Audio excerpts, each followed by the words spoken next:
Hi, my name's Archie Ruggles-Bryce and I run the Spainswall estate in North Essex, which covers around 2,000 acres of mainly farmland, but also a good chunk of woodland. And we have got a new project, or we've had a project for a couple of years, which has involved beavers and natural flood management, trying to reduce the amount of flooding that happens in the village of Finchingfield, which is our next door village.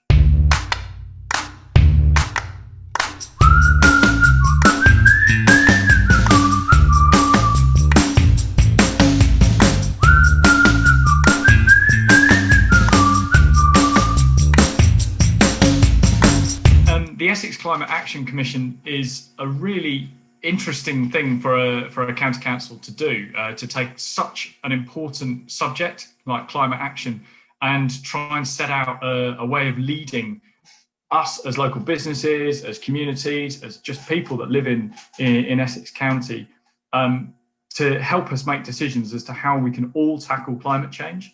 And what's fantastic about Essex taking the lead on this is that they've managed to pull in some amazingly clever people with a huge amount of experience all over the world, which means that we are getting the benefit of all of that for Essex, and that's really unusual.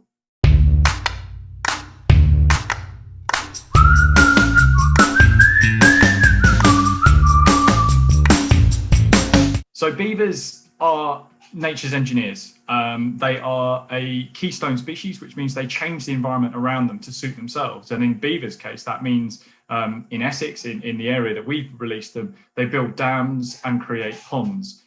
And into those dams and ponds, the biodiversity and the wildlife thrives, it provides new homes, but it also traps water when it's coming through in floods. So we get a lot of rainfall, it fills the ponds up, the ponds themselves then expand out sideways, which means there's a lot more water stored in the landscape than there would otherwise be.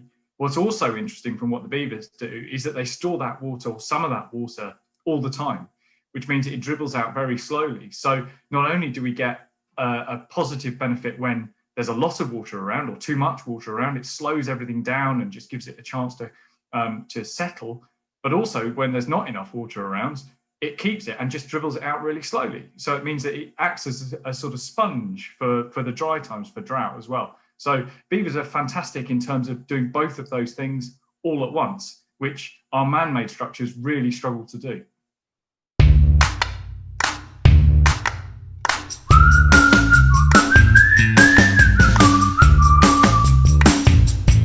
Beavers seem to attract interest. People love them. They are just so unusual in the UK. Nothing else that we have in the landscape makes such big changes and does it all on its own. So I don't have to tell them what to do. I don't have to set up the conditions for them. I don't have to provide them with anything. And I think that's why people are so fascinated by them, is that it's a proper nature-based solution to a problem that we've been grappling with for such a long time. But also then, because on the estate, they were the first ones back in East Anglia, since they were hunted to extinction over 500 years ago, that in itself is a bit of a milestone.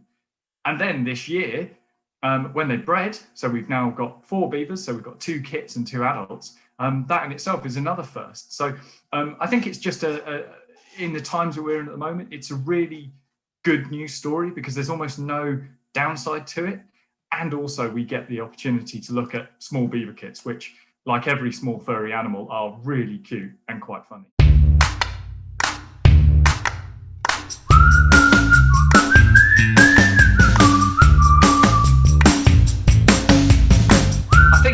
Beavers are already making a comeback.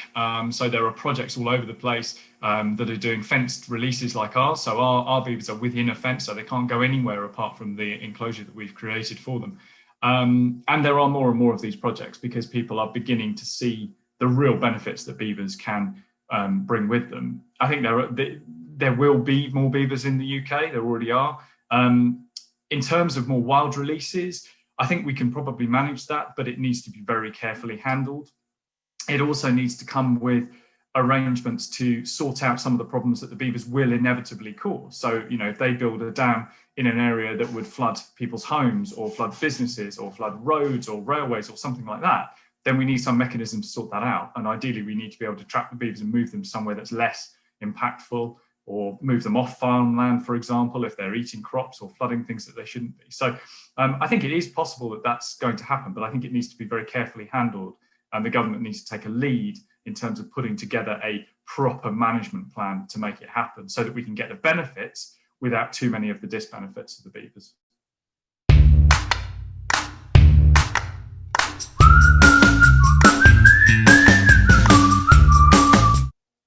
So we do a few things. I mean, a lot of our farming tenants have environmental agreements with the government where they set aside areas of land for the environment. So they grow crops that are beneficial to pollinators and provide habitat all year round.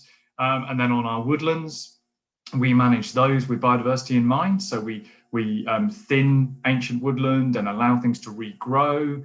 We try and control some of the deer because wild deer populations have grown to an extent that means that they eat all the regrowth within the woods. So we try and keep the numbers down. And one of the things that we do off the back of that is produce a supply of sustainably produced wild venison. So we, put that straight into the food chain.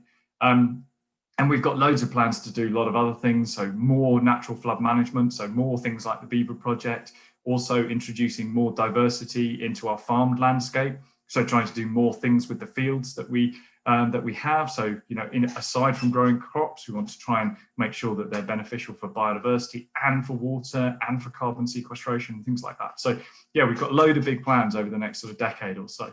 And hopefully really looking forward to working with the Climate Action Commission and Essex County Council on that.